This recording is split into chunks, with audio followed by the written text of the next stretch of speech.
Hello বন্ধুরা, তো শুভ সকাল। তো এই সকালে ঘুম থেকে উঠে আজকে দাঁত মেজে বসেছিলাম ঘরে। তো খুবই খিদে পাচ্ছিল তো গাইস, তো কি খাবো সেটাই ভাবছি। ঘরে বসে সেই লেভেলের খিদে পেয়ে গেছিলো। তো তারপরে মা আমাকে এই যে ভাত দিয়ে দিল, ভাত আর সয়াবিন দিয়ে দিয়ে খাওয়া দাওয়া করবো।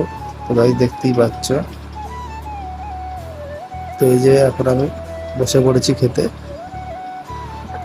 খাওয়া দাওয়া কমপ্লিট করে বসে পড়েছি। তো এখন তো আমের সিজন, তোমরা জানো। তো এখন আমার মন আম খাই খাই করছে।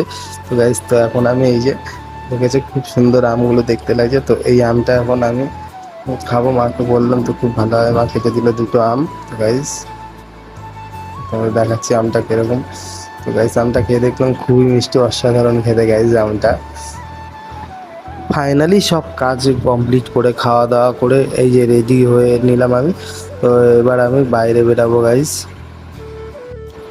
এই রেডি হয়ে আমি আসলাম সৌমিতদার ফটো স্টুডিও দোকানে গাইস। দেখতেই পাচ্ছ চারিদিকে কত সুন্দর ফ্রেম। তো তোমরা দেখেই বুঝতেই পারছো যে আমি এখন ফটো স্টুডিওর দোকান আছি গাইস। তো দেখো খুবই সুন্দর ফ্রেম। তো এখানে ফ্রেম বাঁধাচ্ছে সৌমিতদা। তো তোমরা দেখে বুঝতেই পারছো এখন একটা কাজ করছে ফ্রেমের গাইস। তো এখানে বসে বসে আমি একটু আড্ডা দিচ্ছিলাম সৌমিতদার সাথে আর কি। তো তোমরা ছবিটা দেখে বলো যে কেমন লাগছে গাইস। তো ছবিটা যদি ভালো লাগে অর্ডার করতে পারো এরকম ফ্রেম। তো আজকের ভিডিওটি এই অবধি। যদি ভিডিওটি ভালো লাগে like, comment, share and subscribe.